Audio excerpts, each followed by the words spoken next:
ناظرین کرام، عظیم مسلمان سائنسدان ابو عثمان جہز 8ویں صدی میں قرن اولیٰ کے سویروں کا حصہ بنے۔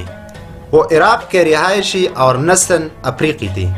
ان کی زندگی کا ابتدائی دور جہاں ایک طرف غربت اور بے بسی کی تصویر تھا، وہیں قدرت نے اسی تصویر میں، اسی غریب اور بے بسی میں ان کی بے مثال تربیت کا انتظام بھی کر رکھا تھا۔ وہ عراق میں دریا کنارے اپنے والد محترم کے ساتھ ماہی گیری کرتے تھے، جبکہ دریا کے ساتھ مسافروں کے لیے کئی جگہ مساجد قائم تھیں۔ چونکہ ناظرین، قرن اولیٰ کے مسلمان اس وقت پوری دنیا میں گشت پر تھے، کوئی کتاب کے لیے سفر پر ہے تو کوئی حدیث کے لیے سفر پر ہے، کسی کو تجارت کرنی ہے تو کوئی شوقی سیاحت کے لیے گھوم رہا ہے، کوئی کسی عالم سے سیکھنے جا رہا ہے تو کوئی سکھانے کے لیے صبر پر ہے۔ یوں ناظرین، پوری دنیا میں مسلمان گردش میں تھے، چونکہ دریائے صبر گھوڑے کی بنسبت تھوڑا آرام دہ ہوتا ہے اور تیز بھی۔ یہی وجہ تھی کہ دریا کنارے ابو عثمان جہز کی ملاقات کئی نامور علماء، سیاح اور زیادہ لوگوں سے ہوئی۔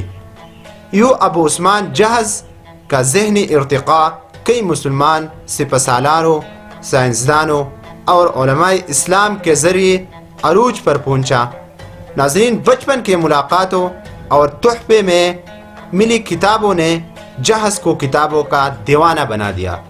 مورخین لکھتے ہیں کہ کبھی انہیں فضول یا فارغ بیٹھے نہیں دیکھا گیا، وہ ہمیشہ کتابوں میں گم رہتے تھے۔ آخرکار 25 سال کی عمر تک وہ بایولوجی، زوالوجی، سائیکالوجی اور فلسفہ میں ماسٹر بن چکا تھا۔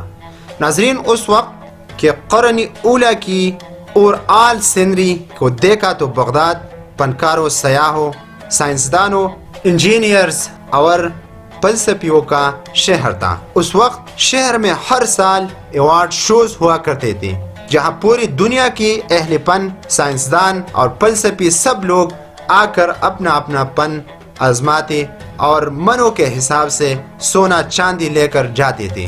ابو جہز اپنے علاقے کے معروف عالم ہوتے ہوئے بھی ایک غریب مچھیرے تھے، لیکن جب ان کی پہلی کتاب، جس میں خلافت کا تصور پہلے سے بھی زیادہ خوبصورت بنا کر پیش کیا گیا تھا، جب بغداد کی ایوارڈ شو میں پہلے نمبر پر آئی تو عظیم مسلمان سائنسدان ابو جہز کی قسمت بدل گئی۔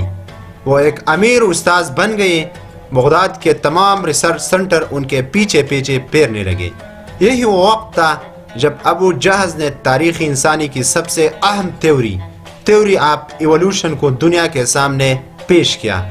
خواتین و حضرات، عظیم مسلمان سائنسدان ابو عثمان جہز نے 7 جلدوں پر مشتمل تصنیف کتاب الحیوان لکھی، جو کہ اس سوال کا جواب تھا جسے مسلمانوں نے پوری دنیا کی سیاحت کے بعد پایا تھا، یعنی مخلوقات کا ارتقاء کیسے ہوا۔ ناظرین کرام، ابو عثمان جہز نے اپنی تصنیف کتاب الحیوان میں ثابت کیا کہ جاندار ایک نسل سے دوسری نسل میں منتقل ہوتے رہتے ہیں۔ یہ ایک طویل سلسلہ ہے جس میں جانداروں کے شکل و شبہات بدلتے رہتے ہیں، اس کے فیس سٹرکچر بدل ہوتے ہیں۔ خواتین و حضرات، کتاب الحیوان میں انہوں نے ارضیاتی تبدیلیوں پر طویل بحث کی ہے۔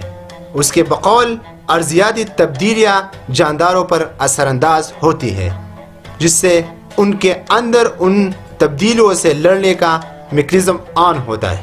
یوں ان کے وجود کی ساخت میں ایک واضح فرق پڑنے لگتا ہے۔ مثلا بیڑیا اور لومڑیا کتے کی نسل سے ہے، لیکن ان کے ماحول اور ارضیاتی تبدیلیوں نے ان کی ساخت اور نفسیات کتے سے جدا کر ایک الگ حیثیت میں بدل دیا ہے۔